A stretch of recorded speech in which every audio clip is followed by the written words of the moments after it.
enlevé Charles Blé Goudé. Akossi Benjo là-haut. Il y a quel délit sur lui? Je veux savoir. Il était radié de la liste électorale pour quel motif?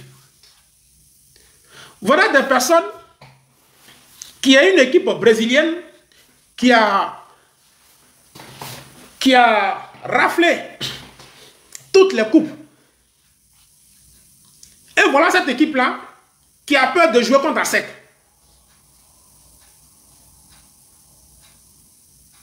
C'est-à-dire, c'est comme si le PSG avait peur d'affronter Sporting Club de Gagnoa. C'est pas un peu bizarre là? Pourtant, le PSG dit que lui, il a raflé toutes les coupes, il est fort. Et le PSG a peur de croiser Sporting Club de Gagnoa ou bien Issawasi. Mais entre les deux là, qui a peur alors? Vous dites que vous êtes majoritaire.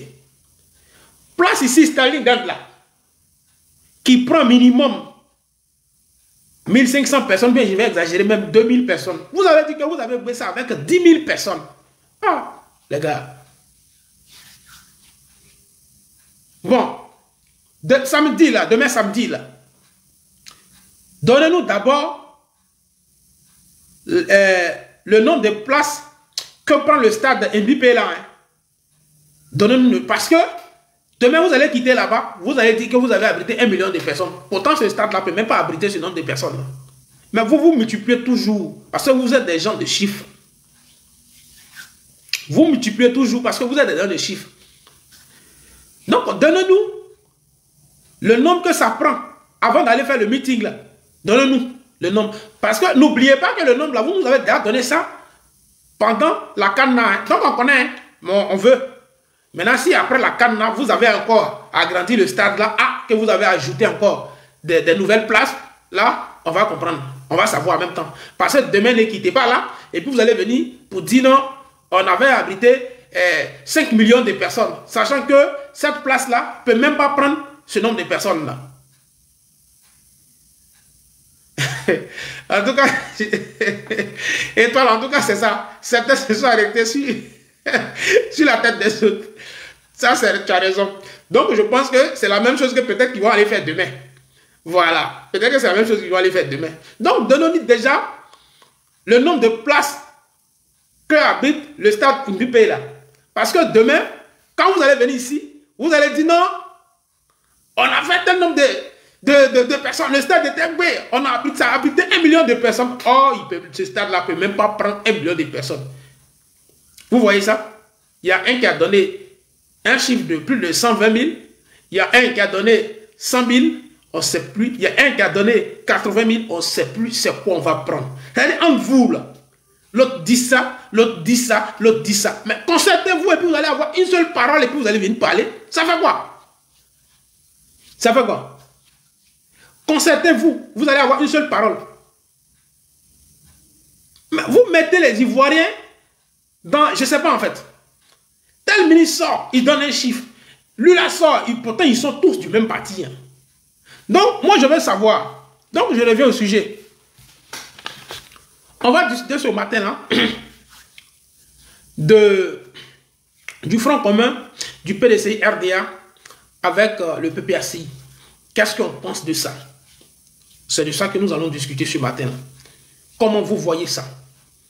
Est-ce que toute l'opposition doit se mettre ensemble? Est-ce que toute l'opposition, est-ce qu'on a intérêt à se mettre ensemble pour libérer notre pays? Ou il n'y a que le PDCI et le PPACI seul qui doivent se mettre ensemble? Voilà un peu de quoi nous allons débattre ce matin-là. Quelle stratégie trouver pour dégager ce gouvernement-là à la tête de notre pays?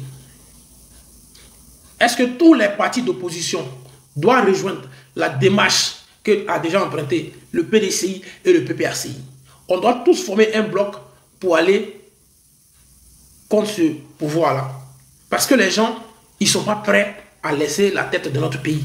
Les gens, ils ne sont pas prêts à quitter le pouvoir, à laisser le pouvoir. Hier, c'est eux qui reprochaient au président Laurent Gbagbo qu'ils ne voulaient pas laisser le pouvoir. Ils ne voulaient pas quitter le pouvoir. Mais aujourd'hui, voilà ces personnes-là qui tirent partout une hôtesse pour se maintenir au pouvoir. Voilà ces personnes-là qui créent des fantaisies dans nos constitutions, qui les interprètent d'une autre manière pour rester toujours à la tête de ce pays-là.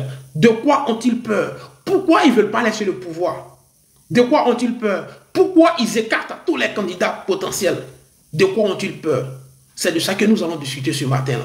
Ces personnes, aussi, nous allons parler de monsieur, comment dirais-je, les agents de la RTI qui ont été limogés de façon, je ne sais pas, bon, Kandia nous a emprunté sur un mot de façon magistrale, d'après Kandia.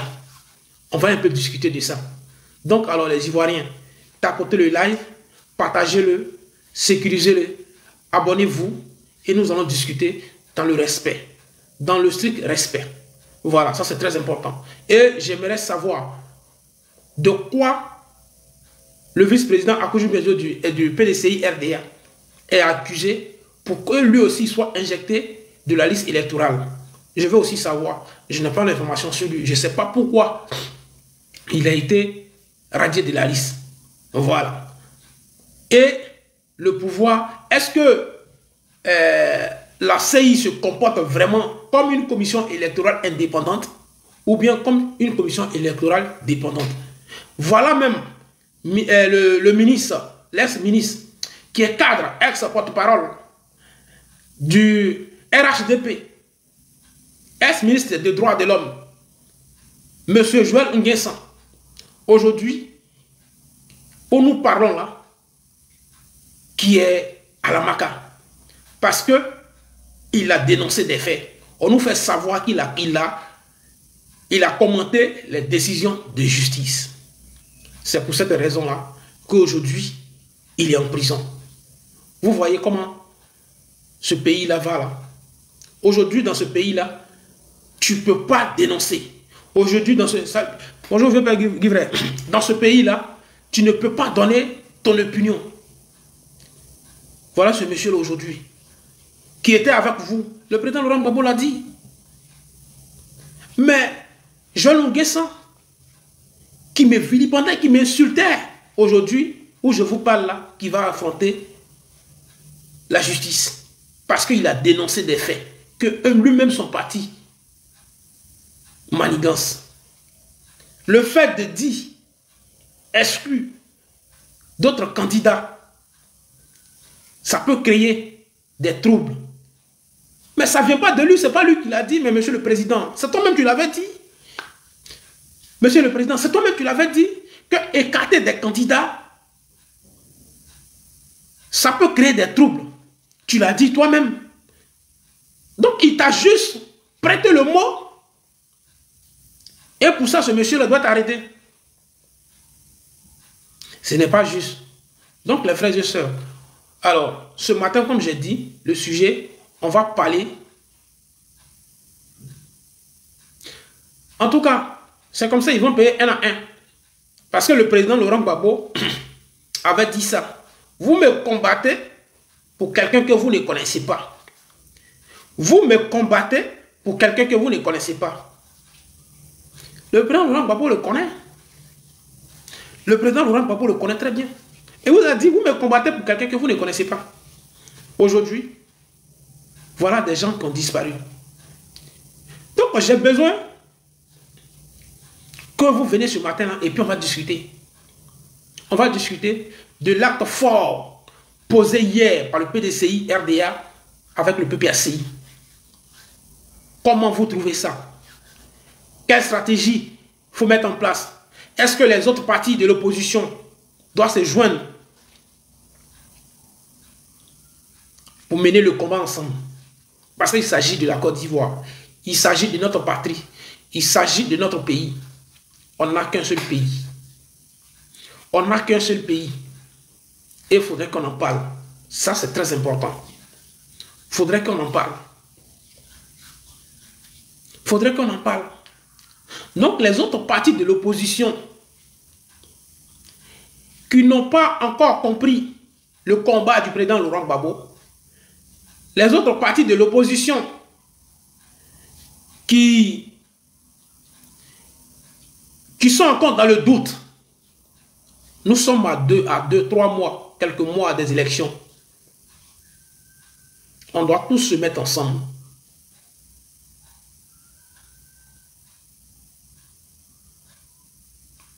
Ou, si moi je t'embrouille, tu peux quitter le panel. Hein? Il y a beaucoup de panels. Il y a beaucoup de panels. Moi, je ne t'ai pas appelé. Si ce que je dis ici, ça ne te plaît pas, bah, tu quittes le panel tranquillement et tu vas ailleurs. Il y a trop de panels. Hein? Ou bien on t'a forcé ici. Mais si tu es là, c'est que c'est pas ce que je dis là. Ça t'intéresse, c'est la raison pour laquelle tu es là. Ce que je dis là, c'est pas que ça t'intéresse, c'est la raison pour laquelle tu es là. Sinon, tu peux passer, il y a d'autres qui viennent et puis passent. Tu peux partir. Tu n'es pas obligé de laisser un commentaire. Mais c'est parce que ça t'intéresse. C'est comme ça, vous montrez votre façon d'être là partout, en fait. C'est comme ça, vous montrez ça partout. Et ça, c'est très dangereux. Alors, donc les gars, comme je disais, est-ce que les autres partis de l'opposition, voilà, doivent réagir, merci princesse, doivent réagir comme le PDCI, RDA, pour qu'ensemble, on puisse se mettre ensemble pour aller enlever ce pouvoir à la tête de notre parti, de notre pays du moins. Parce que voilà 15 années où on nous a promis un Ivoirien, un toit. Un Ivoirien, un toit. Mais est-ce qu'aujourd'hui,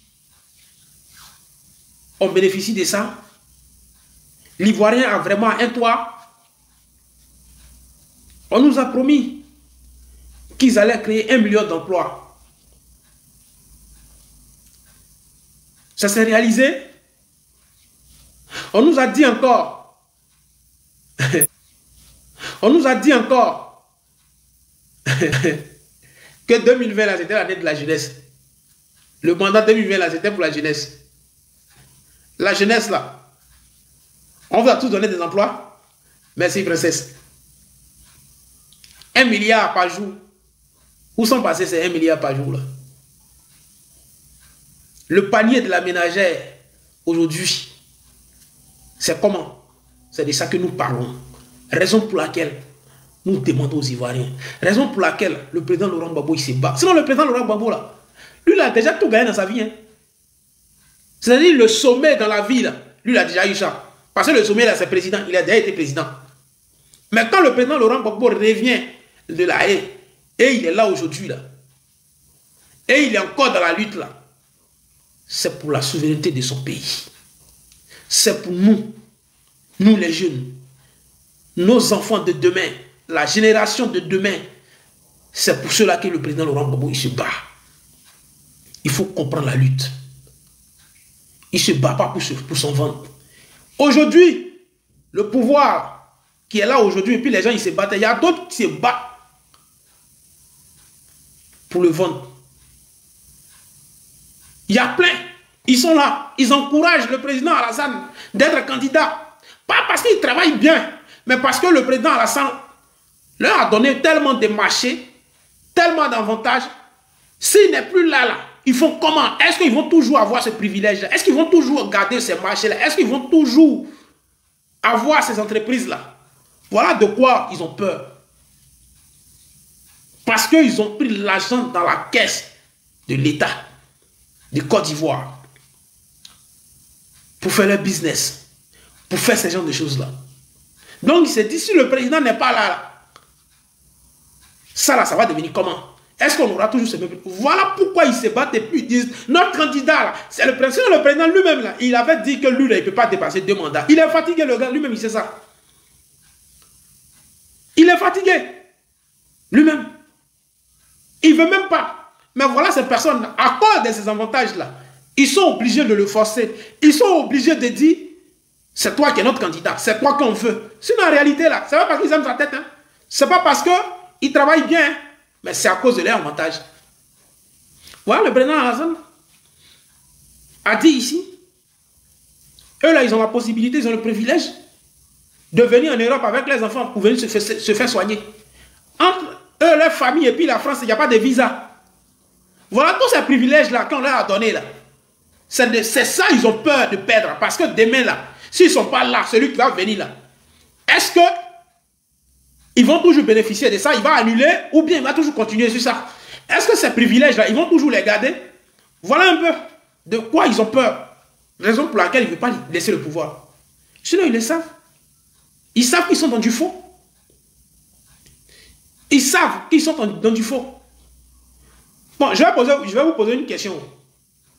Vous dites que le président, son excellence Alassane Ouattara, n'est pas le père de la rébellion. On est tous d'accord avec vous. Ok, il n'y a pas de problème. On vous croit. Mais je veux savoir, pourquoi tous les chefs de guerre, là,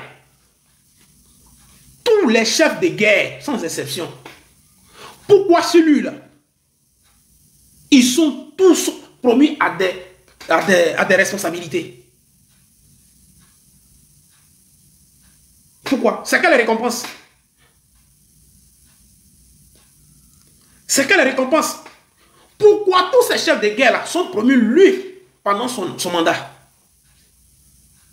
Qu'est-ce qu'il leur doit? Il doit quoi à ces personnes-là? Pourquoi? Pour qu'eux tous, ils soient à des postes de responsabilité. Voilà quelqu'un qui est colonel de notre armée. Voilà quelqu'un à qui la rébellion a profité. À qui la rébellion profite-t-elle? Bah, je pense que la question là, bah, c'est à eux que tu dois poser la question. Hein.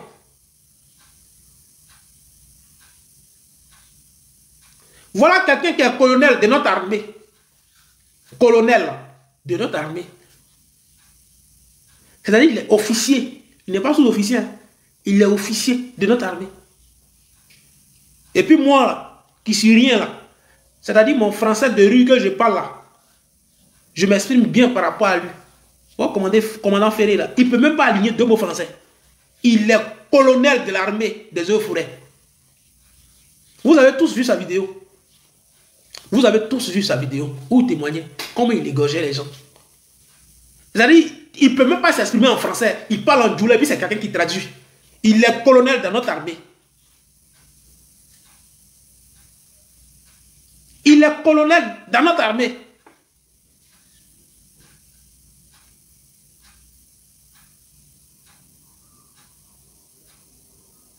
Mais je pense que pour être sous-officier, là, c'est concours, non?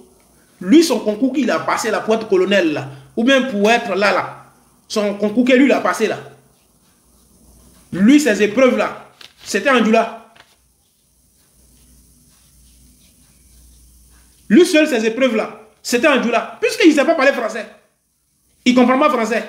Il a composé, comment il a fait? Parce que pour être officier, c'est concours on passe. Et après, il y a des nominations.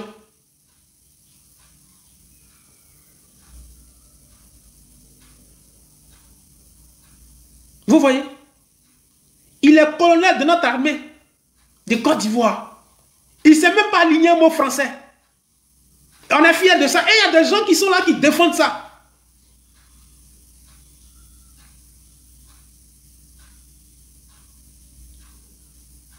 C'est ça en tout cas, bon, c'est ça. Et il y a des gens qui sont fiers et qui défendent ça. Un officier de l'armée de la Côte d'Ivoire. Ça, c'est grave, ça. Et vous êtes là, vous soutenez ça. Vous êtes là, vous justifiez ça.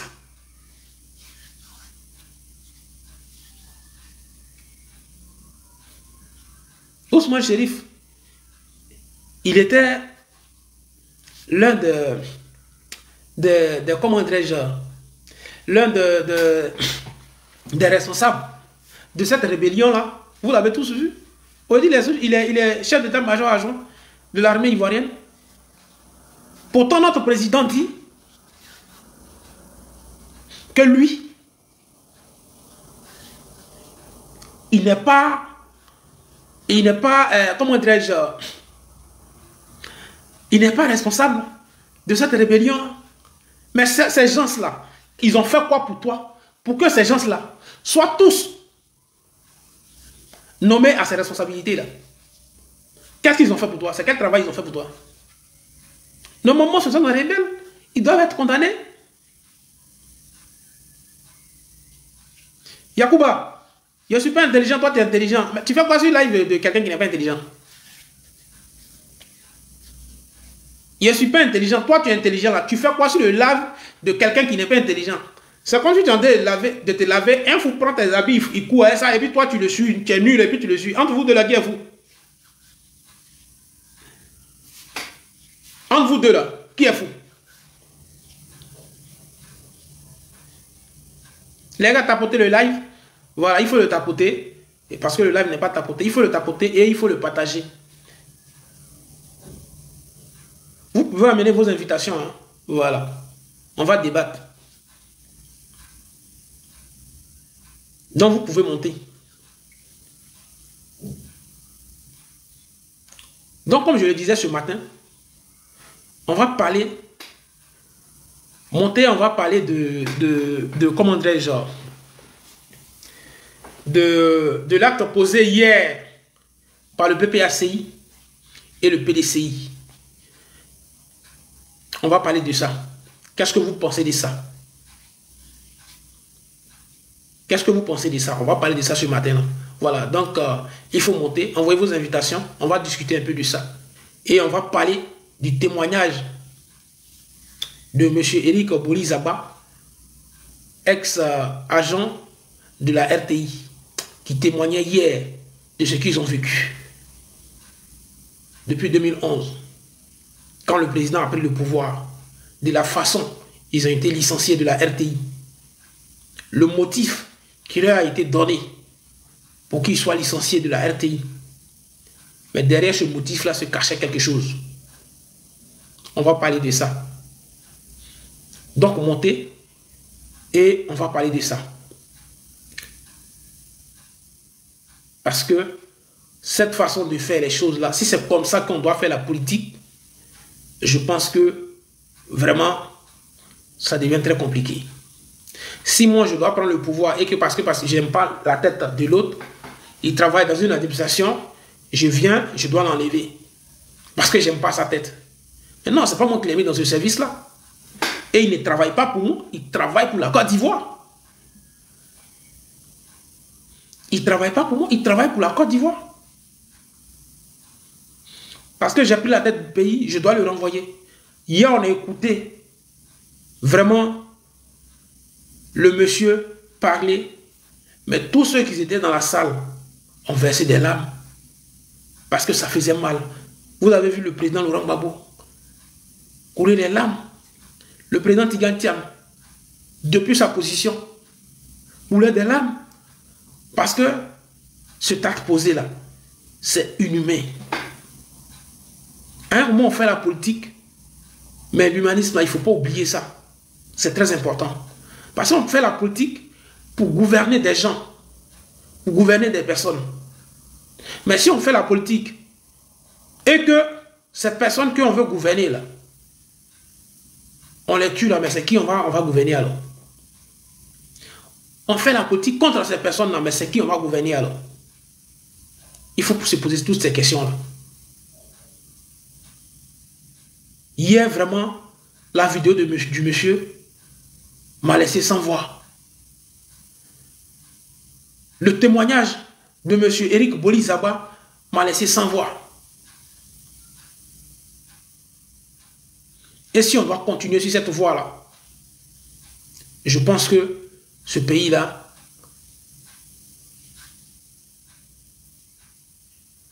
vraiment, ça ne sera pas bon. C'est pour ça que l'Ivoirien doit prendre conscience. C'est pour ça que l'Ivoirien doit dire non au 4e mandat. Notre constitution ne nous permet pas de faire 4 mandats. Notre constitution ne nous permet pas de faire 4 mandats. Non. Si le président avait fait ces 2 mandats, il est parti. Et après, il revenait encore pour poser sa candidature. Là. Tout ce discours-là n'allait pas être. Personne n'allait faire panel pour dire non, il n'a pas le droit de faire ça. Non, non, non. Mais aligner 4 mandats, non, ce n'est pas possible. Notre constitution ne le dit pas. C'est pas, en le disant, c'est pas parce qu'on est contre lui. On n'est pas contre lui. Mais on est contre la façon qu'il exploite notre constitution. Parce que c'est ensemble qu'on s'est assis et on s'est fixé des règles. Mais si on se fixe des règles, il faut les respecter. Il ne faut pas les modifier pour nous arranger nous-mêmes. Non.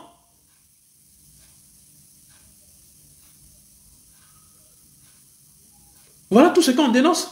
Sinon, ce n'est pas parce qu'on n'aime pas sa tête. Non, on n'a pas de problème avec lui. Mais ce n'est pas faisable. Ce n'est pas faisable.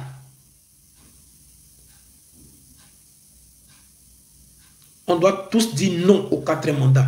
Toi-même, tu es RHDP là même. Toi-même, tu es RDR là. Toi-même, tu sais au fond de toi. Vous-même là, vous savez très bien. Quand vous rentrez chez vous à la maison, vous mettez devant vos glaces là. Vous-même là. Vous savez que c'est pas bon. Mais vous êtes obligé de... C'est comme ça, hein, parmi vos communicants là.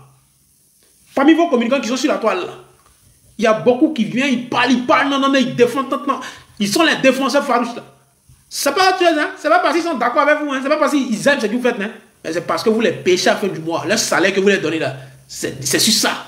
C'est ça qu'ils regardent là. Le salaire que vous les donnez chaque fin du mois là, c'est à cause de ça. C'est pas autre chose, hein. Sinon, c'est pas parce que vous travaillez tellement bien, c'est pas parce qu'ils sont d'accord avec vous, hein. Non, hein. Non. Eux-mêmes, ils le savent. Eux-mêmes, ils le savent. Ce que je suis en train de dire là, il y a beaucoup de vos communicants là. Eux-mêmes, ils savent. Ce que je suis en train de dire là, que c'est la vérité. Ils ne sont pas là parce que vous aimez. Ils ne sont pas là parce que vous travaillez bien. Mais ils sont là parce que chaque fin du mois, là, vous arrondissez les chiffres d'affaires. Aujourd'hui, c'est de ça que d'autres vivent. Ils sont assis, ils ne font rien. Ils attendent chaque fin du mois. Mon agent va venir d'Abidjan. Je monte sur la toile, j'allume Babo, j'allume l'opposition, je t'entends, je les dénigre. Et à la fin du mois, là, j'ai mon pactole. C'est tout. Sinon, c'est pas parce qu'ils aiment ce que vous faites là. C'est pas, non, c'est pas ça. Et ils le savent très bien. On en connaît plein. Voilà. Demain, là, vous allez voir leur vrai visage. Demain, vous allez voir leur vrai visage. Demain, quand vous ne serez plus aux affaires, là, vous allez les connaître un à un. On n'est pas pressé. Nous autres là, au PPACI là, dans l'opposition là, on ne nous connaît même pas. Moi, on le fait parce qu'on épouse l'idée. On le fait parce qu'on est d'accord avec l'idée. C'est pour ça qu'on le fait. Sinon, il n'y a même pas quelqu'un qui nous connaît là pour dire qu'il va te donner quelque chose. Non, il n'y a même pas. Anibi. On le fait avec le cœur. Parce qu'on le fait pour notre pays. Nos vos communicants qui montent sur les toits, qui sont partout et puis ils crient partout là. Il y a plein dedans. Il y a des bons, hein. Il y a d'autres qui sont sincères avec vous, hein. Mais la plupart de ceux que je connais là, c'est à cause de ce que vous leur donnez chaque fin du mois. Et ça, vous devez savoir ça. Et puis, je pense que vous-même, vous êtes informé, vous êtes au courant, vous savez. Mais comme, quand ils viennent sur la place publique, c'est qu'ils font sortir. C'est-à-dire, ils font véhiculer des messages. Il y a combien de personnes qui écoutent ça? Donc, lui seul, quand il est chez lui, et puis il regrette là, ça c'est lui seul, ça c'est lui seul. Mais il a déjà fait véhiculer des informations pour donner à plus de combien de personnes? Tu vois? Donc, il y a combien d'hommes que lui il a déjà gagné? Et lui seul là, dans sa maison là, lui seul disait ce qu'il fait là. De toute façon, il a déjà fait passer l'information. Donc, c'est ça qui vous plaît. Sinon, vous savez qu'ils sont pleins. Mais ils ne sont pas avec vous. Qui ne pensent pas ce que vous pensez là. Vous le savez très bien.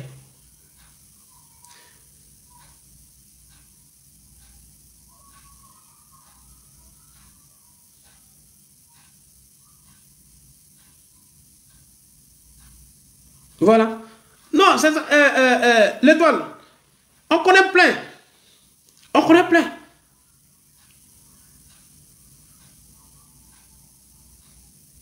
L'Ivoirien soit salué. On connaît plein. Ce que tu dis, c'est pas faux. On connaît plein. Il y a beaucoup qu'ils ont approché. Il y a beaucoup qu'ils ont approché. Même 2 jours là, quand il y a eu discours, quand il y a eu discours, il y a eu un peu la polémique sur notre camarade Lago Fabrice. Il y a d'autres de nos communicants qui ont approché. Mais les gars ont refusé. Les gars ont refusé. Parce que nous, on ne le fait pas pour de l'argent. Nous, on ne le fait pas pour de l'argent. On le fait avec le cœur. On le fait pour l'idée, la vision que le président Laurent Gbagbo a pour l'Afrique, pour la Côte d'Ivoire, pour son pays. C'est pour ça que nous, on le fait. On ne fait pas ça pour de l'argent. Sinon, nous autres, on ne nous connaît pas.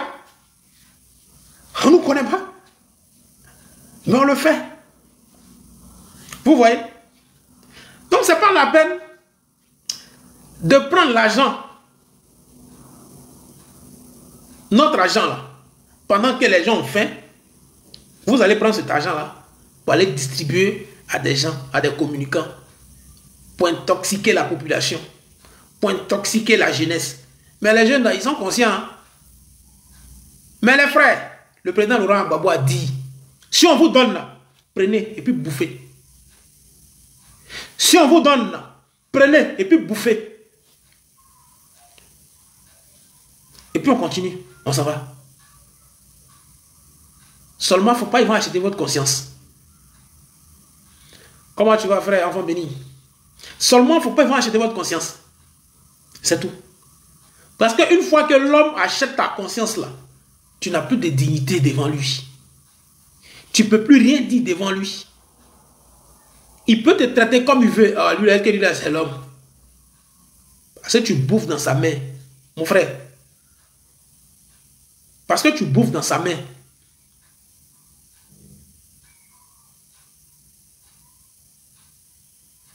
Et ça,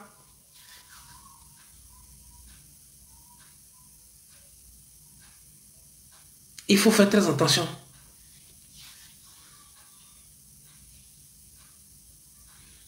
Il faut faire très attention. Donc, les frères et sœurs, partagez le live, il faut le tapoter.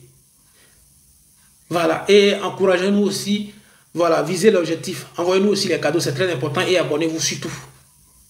Abonnez-vous.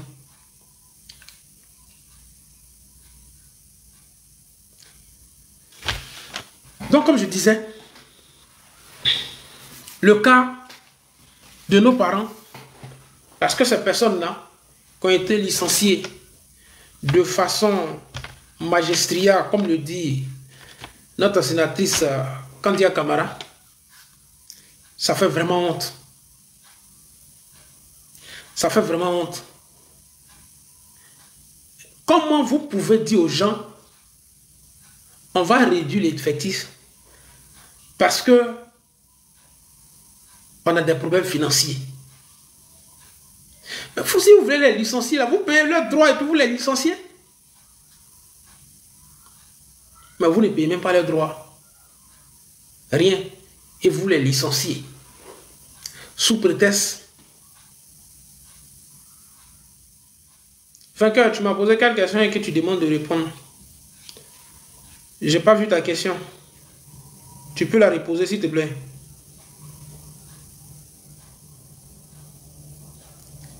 Donc,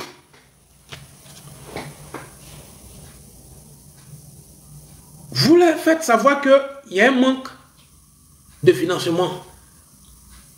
Vous les renvoyez. Plus de 322 personnes. Et le lendemain, vous faites embaucher 600 autres personnes que eux-mêmes, les 322 personnes-là, ont formées.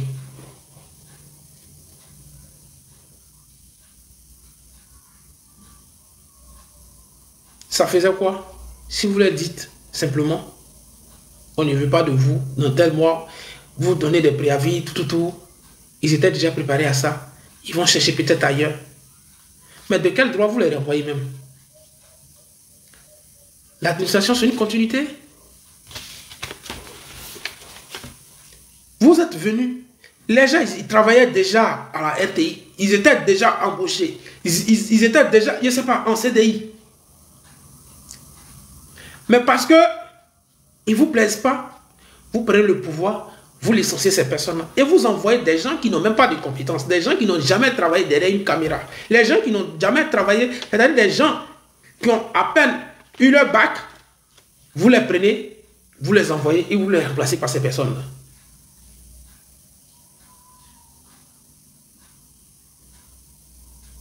Parce que simplement, vous les voyez pour les pro-babos. Mais ce n'est pas juste. Tout le monde ne peut pas être, comment dire, être dans votre parti politique.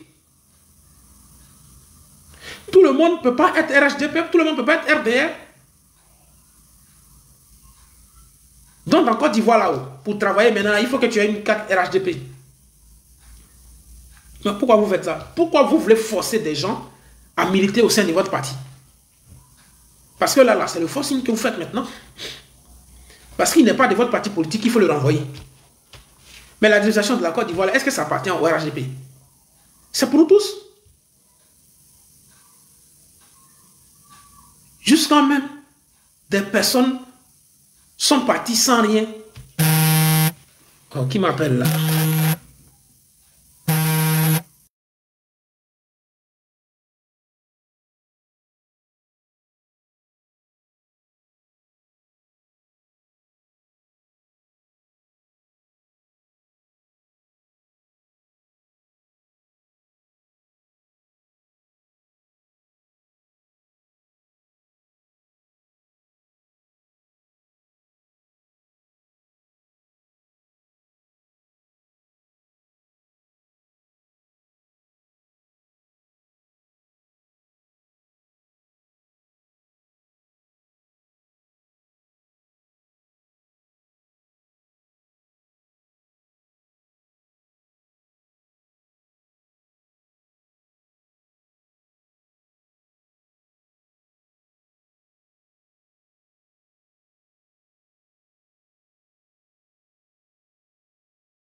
Alors, désolé les gars, j'avais reçu un appel.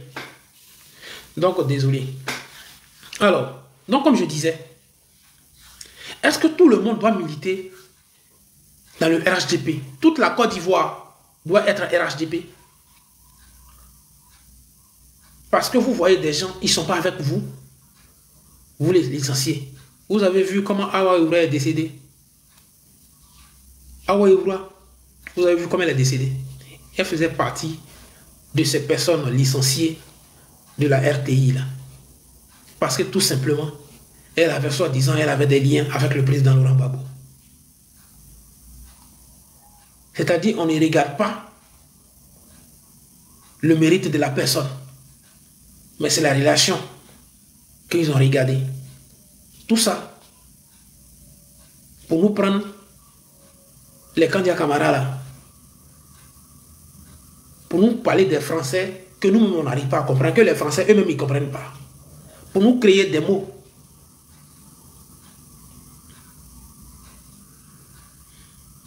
Et ça c'est dangereux ça. Pourquoi vous faites ça?